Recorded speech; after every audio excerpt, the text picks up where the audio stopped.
आप देख रहे हैं समाचार एजेंसी ऑफ इंडिया में साइन न्यूज। जानिए मैहर की शारदा भवानी माता के चमत्कार, कथा, उत्पत्ति आदि के बारे में। आल्हा, ऊदल आज भी सुबह सबसे पहले आते हैं मैहर की शारदा भवानी की पूजा के लिए। आप देख, सुन और पढ़ रहे हैं समाचार एजेंसी ऑफ इंडिया की साइन न्यूज के धर्म प्रभाग में विभिन्न जानकारियों के संबंध में। मध्य प्रदेश में मैहर की शारदा भवानी माता के दर्शन को हर कोई लालायित रहता है। सौम्य रूप वाली माता शारदा पहाड़ी पर विराजी हुई हैं। मैहर को जिला बना दिया गया है। अब मैहर जिले में माता विराजी है। माता शारदा मैहर के त्रिकुट पर्वत पर विराजी है। माता का मंदिर अपने आप में अद्वितीय माना जा सकता है। अगर आप जगत जननी माता दुर्गा की आराधना करते हैं और अगर आप माता दुर्गा जी के भक्त हैं, तो कमेंट बॉक्स में जय भवानी, जय दुर्गा अथवा जय काली माता लिखना न भूली।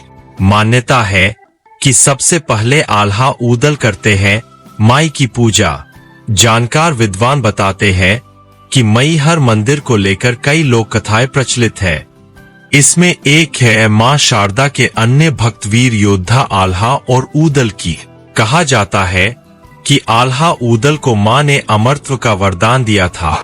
मैहर मंदिर में हर रात को आल्हा और ऊदल नाम के दो चिरंजीवी दर्शन करने आते हैं, अर्थात माई की सबसे पहले पूजा आल्हा और ऊदल ही करते हैं। अभी भी मां का पहला श्रृंगार आल्हा ही करता है और जब ब्रह्म मुहूर्त में शारदा मंदिर के पट खोले जाते हैं तो पूजा की हुई मिलती है।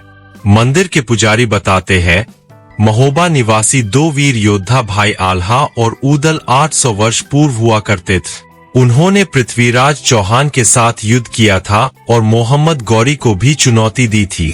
दक्षराज और देवल देवी के बड़े पुत्र आल्हा को पौराणिक परंपराओं में युधिष्ठिर का अवतार माना गया है, जिनका जन्म सामंती काल में हुआ था। सबसे पहले जंगलों के बीच मां शारदा देवी के मंदिर की खोज आल्हा ने की थी। आल्हा ने इस मंदिर में 12 वर्षों तक तपस्या कर देवी को प्रसन्न किया था। गाय चराने वाले ग्वाले को सबसे पहले दिखी थी माता शारदा। वहीं एक अन्य कथा के अनुसार लगभग 200 वर्ष पहले मैहर में महाराज दुर्जन सिंह जूदेव राज्य करते थे। उन्हीं के राज्य का एक ग्वाला गाय चराने के लिए जंगल में आया करता था। इस घनघोर भयावह जंगल में दिन में भी रात जैसा अंधेरा छाया रहता था। एक दिन उसने देखा कि उन्हीं गायों के साथ एक सुनहरी गाय चल रही है। शाम होते ही वह अचानक लुप्त हो गई। दूसरे दिन जब वह इस पहाड़ी पर गाय लेकर आया तो फिर वही गाय इन गायों के साथ मिलकर घास चर रही थी। तब उसने निश्चय किया कि शाम को जब यह गाय वापस जाएगी, उसके पीछे पीछे जाऊंगा। गाय का पीछा कर रहे ग्वाले ने देखा कि वह ऊपर पहाड़ी की चोटी में स्थित एक गुफा में चली गई और उसके अंदर जाते ही गुफा का द्वार बंद हो गए। ग्वाला बेचारा गाय के इंतजार में गुफा के द्वार पर बैठ गए। उसे पता नहीं कि कितनी देर के बाद गुफा का द्वार खुला और एक बूढ़ी माँ के दर्शन हुए। तब ग्वाले ने उस बूढ़ी माता से कहा कि माई, मैं आपकी गाय को चराता हूँ, इसलिए मुझे पेट के वास्ते कुछ मिल जा। बूढ़ी माता अंदर गई और लकड़ी के सूप में जौ के दाने उस ग्वाले को दिए। ग्वाले ने घर में जब उस जौ के दाने वाली गठरी खोली तो हीरे मोती चमक रहे थे। इसके बाद ग्वाले ने आप बीती महाराजा को सुनाई। राजा ने दूसरे दिन वहां जाने का ऐलान किया। रात में राजा को स्वप्न में ग्वाले द्वारा बताई बूढ़ी माता के दर्शन हुए और आभास हुआ कि आदि शक्ति मां शारदा है। मैहर में गिरा था सती माता का हार, इसीलिए नाम पड़ा मैहर। जानकार विद्वान मैहर को लेकर एक और कथा बताते हैं। मैहर की एक कहानी और है। माना जाता है कि दक्ष प्रजापति की पुत्री सती शिव से विवाह करना चाहती थी। उनकी यह इच्छा राजा दक्ष को मंजूर नहीं थी। फिर भी सती ने अपनी जिद पर भगवान शिव से विवाह कर लिया। एक बार राजा दक्ष ने यज्ञ करवाए। उस यज्ञ में ब्रह्मा, विष्णु, इंद्र और अन्य देवी देवताओं को आमंत्रित किया, लेकिन जमाता भगवान शंकर को नहीं बुलाए। यज्ञ स्थल पर सती ने अपने पिता दक्ष से शंकर जी को आमंत्रित करने का कारण पूछा। इस पर दक्ष प्रजापति ने भगवान शंकर को अपशब्द कहे। अपमान से दुखी होकर सती ने यज्ञ अग्नि कुंड में कूदकर अपनी प्राणाहुति दे दी। भगवान शंकर को जब इस दुर्घटना का पता चला तो क्रोध से उनका तीसरा नेत्र खुल गए। ब्रह्मांड की भलाई के लिए भगवान विष्णु ने सती के शरीर को 52 भागों में विभाजित कर दिए। जहां भी सती के अंग गिरे वहां शक्तिपीठों का निर्माण हुआ। अगले जन्म में सती ने हिमवान राजा के घर पार्वती के रूप में जन्म लिया और घोर तपस्या कर शिवजी को फिर से पति रूप में प्राप्त किए। माना जाता है कि यहाँ मां का हार गिरा था, इसलिए भक्तों की आस्था दिन प्रतिदिन मजबूती ही हो रही है। देश के हृदय प्रदेश मध्य प्रदेश के कटनी जिले में मैहर की माता शारदा का प्रसिद्ध मंदिर है। मान्यता है कि शाम की आरती होने के बाद जब मंदिर के कपाट बंद करके सभी पुजारी नीचे चले जाते हैं, तब यहाँ मंदिर के अंदर से घंटी और पूजा करने की आवाज आती है।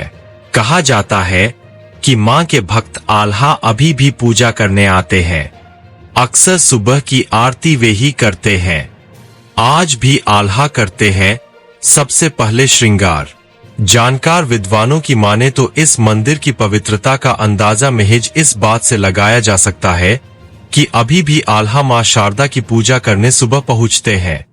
मैहर मंदिर के जानकारों के अनुसार कि अभी भी मां का पहला श्रृंगार आल्हा एवं ऊदल ही करते हैं और जब ब्रह्म मुहूर्त में शारदा मंदिर के पट खोले जाते हैं तो पूजा की हुई मिलती है।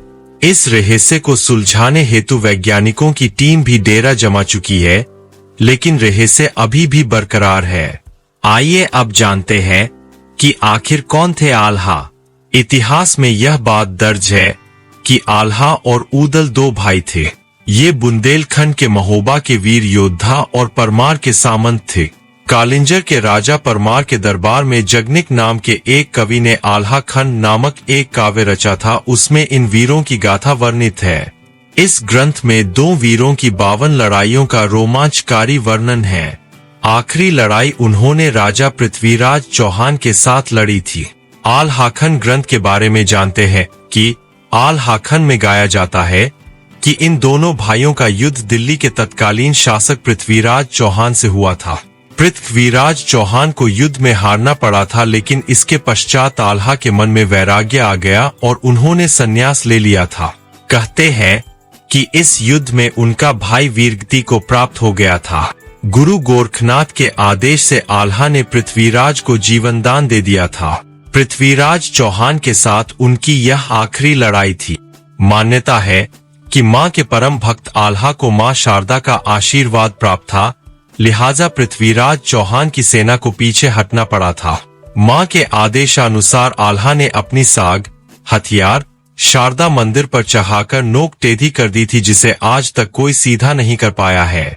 मंदिर परिसर में ही तमाम ऐतिहासिक महत्व के अवशेष अभी भी आल्हा व पृथ्वीराज चौहान की जंग की गवाही देते हैं। शारदा शक्तिपीठ का परिचय जानिए। मध्य प्रदेश के मैहर जिले में त्रिकूट पर्वत पर स्थित माता के इस मंदिर को मैहर देवी का शक्तिपीठ कहा जाता है। मैहर का मतलब है मां का हा। माना जाता है कि यहाँ मां सती का हार गिरा था, इसीलिए इसकी गणना शक्तिपीठों में की जाती है। करीब 1063 सीढ़ियां चढ़ने के बाद माता के दर्शन होते हैं। पूरे भारत में मैहर जिले का मंदिर माता शारदा का अकेला मंदिर है। कहते हैं कि दोनों भाइयों ने ही सबसे पहले जंगलों के बीच शारदा देवी के इस मंदिर की खोज की थी। आल्हा ने यहाँ 12 वर्षों तक माता की तपस्या की थी। आल्हा माता को शारदा माई कहकर पुकारा करते थे, इसीलिए प्रचलन में उनका नाम शारदा माई हो गए। इसके अलावा ये भी मान्यता है कि यहाँ पर सर्वप्रथम आदिगुरु शंकराचार्य ने 9वीं-10वीं शताब्दी में पूजा अर्चना की थी। माता शारदा की मूर्ति की स्थापना विक्रम संवत 559 में की गई थी। मैहर का नाम कैसे मैहर पड़ा? जानकार विद्वानों के अनुसार लोक कथाओं के आधार पर यह कहा जा सकता है कि मैहर नगर का नाम मां शारदा मंदिर के कारण ही अस्तित्व में आए। हिंदू श्रद्धालुजन देवी को मां अथवा माई के रूप में परंपरा से संबोधित करते चले आ रहे हैं। माई का घर होने के कारण पहले माई घर तथा इसके उपरांत इस नगर को मैहर के नाम से संबोधित किया जाने लगा। सन 1922 में जैन दर्शनार्थियों की प्रेरणा से तत्कालीन महाराजा बृजनाथ सिंह जूदेव ने शारदा मंदिर परिसर में जीव बलि को प्रतिबंधित कर दिया था। एक अन्य मान्यता के अनुसार भगवान शंकर के तांडव नृत्य के दौरान उनके कंधे पर रखे माता सती के शव से गले का हार त्रिकूट पर्वत के शिखर पर आ गिरा। इसी वजह से यह स्थान शक्तिपीठ तथा नाम माई का हार के आधार पर मैहर के रूप में विकसित हुआ। अब जानिए मंदिर का इतिहास। विंध्य पर्वत श्रेणियों के मध्य त्रिकूट पर्वत पर स्थित इस मंदिर के बारे मान्यता है कि मां शारदा की प्रथम पूजा आदिगुरु शंकराचार्य द्वारा की गई थी। मैहर पर्वत का नाम प्राचीन धर्म ग्रंथ महेंद्रश में मिलता है।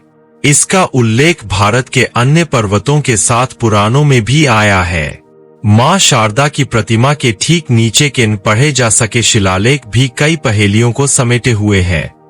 पिरामिडाकार त्रिकूट पर्वत में विराजी मां शारदा का यह मंदिर 522 ईसा पूर्व का है। कहते हैं कि 522 ईसा पूर्व चतुर्दशी के दिन नृपल देव ने यहाँ सामवेदी की स्थापना की थी। तभी से त्रिकूट पर्वत में पूजा अर्चना का दौर शुरू हुआ।